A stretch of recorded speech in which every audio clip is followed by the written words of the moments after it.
Social media पे लगातार ये विषय चल रहा है साहिल और मुस्कान। मुस्कान साहिल के साथ मिलकर मुस्कान ने अपने पति की हत्या कर दी। उसी के सिलसिले में हम आए हैं गुजरात राज्य के सूरत शहर के पंचमुखी इच्छापूर्ण मंदिर में। मंदिर के महाराज जी से हम जानने का प्रयास करेंगे। अब सवाल ये उठता है, जो सोशल मीडिया पे लगातार ये विषय चल रहा है ड्रम कांड, तो ड्रम कांड वाली जो घटना है, इससे ये सवाल उठ रहा है कि कैसे कोई पति अपने पत्नी के ऊपर भरोसा करेगा। महाराज जी जरा आप परिचय बताइए। मैं ब्रह्मर्षि शिवानंद ब्रह्मचारी, श्री शंभु पंचअग्नि अखाड़ा श्री महंत, श्री इच्छापूर्ण पंचमुखी हनुमान मंदिर ओमकार मठ संस्थापक। महाराज जी ये बताइए, अभी मेरठ वाला जो कांड ड्रम कांड चल रहा है, साहिल और मुस्कान ने मिलकर मुस्कान के पति की हत्या कर देते हैं।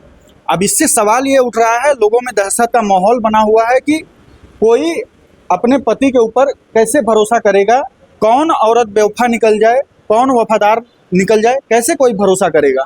बहुत सुंदर बात है कि देखो, ये तो अत्यंत दुखद घटना है कि एक पत्नी के द्वारा पति की हत्या। ये तो कलिकाल का सूचक है, सबसे बड़ा कलिकाल का तो सूचक है, और इसमें सबको डरने की कोई आवश्यकता नहीं है। ये तो दुष्ट प्रवृत्ति के लोग हैं। ये दुष्ट प्रवृत्ति की मुस्कान थी, दुष्ट प्रवृत्ति का साहिल था। कोई कह रहा है तंत्र विधि के चक्कर में मार डाले। अरे वो विदेश रहता था, तुमको क्या जरूरत थी उसका हत्या करने का। बल्कि फिर भी इस मर्यादा का खंडन किया उन लोगों ने।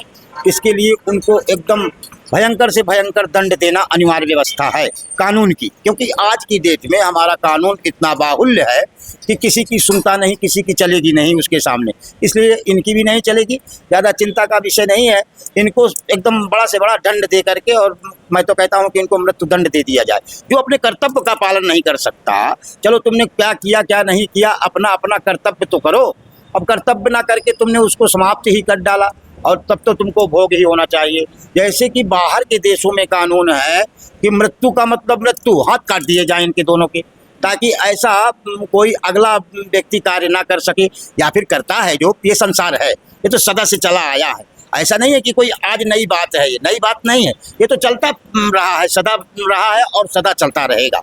तो इसमें अपने को कोई वहाँ इतनी बड़ी घटना नहीं है कि अपन परेशान हो जाएं कि हमारे जगत को हम इधर उधर कर दें, या हमारा जगत कैसे एक दूसरे के ऊपर पत्नी के ऊपर विश्वास करेगा। तो ये इसमें तो सृष्टि खत्म हो जाएगी।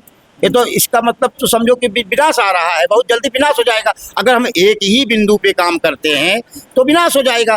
तो अपने को एक बिंदु में नहीं काम करना है। कानून से हमारी रिक्वेस्ट है और हमारा प्रार्थना है कि उसको एकदम भयंकर से भयंकर दंड की व्यवस्था बनाई जाए, ताकि अगला आदमी सचेत रहे, सावधान हो जाए। यही शुद्धिकरण होगा। लेकिन महाराज जी इस तरह के विचार कैसे मन में आते हैं? अब सोचिए, इन लोगों ने इतने बड़े अपराध को अंजाम दिया है। अब जो 6 साल की छोटी सी बच्ची है सौरभ की, उस बच्ची के ऊपर क्या बीतेगा जब वो बड़ी होगी, तो लोग क्या कहेंगे, और जो सौरभ के माता पिता हैं उनके ऊपर क्या बीतेगी। तो इस तरह के विचार कैसे आया कि प्रेम इतना अंधा होता है कि जान ले बैठे किसी। यही सत्य है, यही लोगों का इस समय दिमाग में घुस गया है। ये मूर्ख लोग हैं, ये मनुष्य न कहे जाएं, ये राक्षस प्रवृत्ति के लोग हैं। इसी शरीर में राक्षस भी निवास करता है और देव भी निवास करता है। तो ये जितने लोग ऐसे प्रवृत्ति के होते हैं, ये राक्षस प्रवृत्ति के होते हैं। जैसे किसी का मर्डर कर देना, कब यहाँ भी कई प्रकार के चाकू चल जाते हैं, हम सुनते रहते हैं कि वहाँ चाकू चल गया, वो मर गया। तो ठीक उसी प्रकार इन्होंने तो बहुत बड़ा आत्म जो है विश्वासघात किया है अपने पति के साथ, मुस्कान ने। और ये दोस्ती साहिल ने, दोस्त थोड़ी होते हैं, ये तो साले दुश्मन हैं। और ये पछताएंगे, तो अपने किए हुए कर्मों में पछताएंगे। खैर, उनके लिए ऐसी व्यवस्था नहीं होनी चाहिए, उनको एकदम सुंदर से सुंदर दंड मिलना चाहिए। चलिए ठीक है, तो महाराज जी के विचारों के बारे में आपका क्या कहना है, कमेंट करके हमें ज़रूर बताइएगा। इसी तरह की खबरें हम आप लोग को दिखाते रहेंगे। सूरज संदेश न्यूज़ सूरत।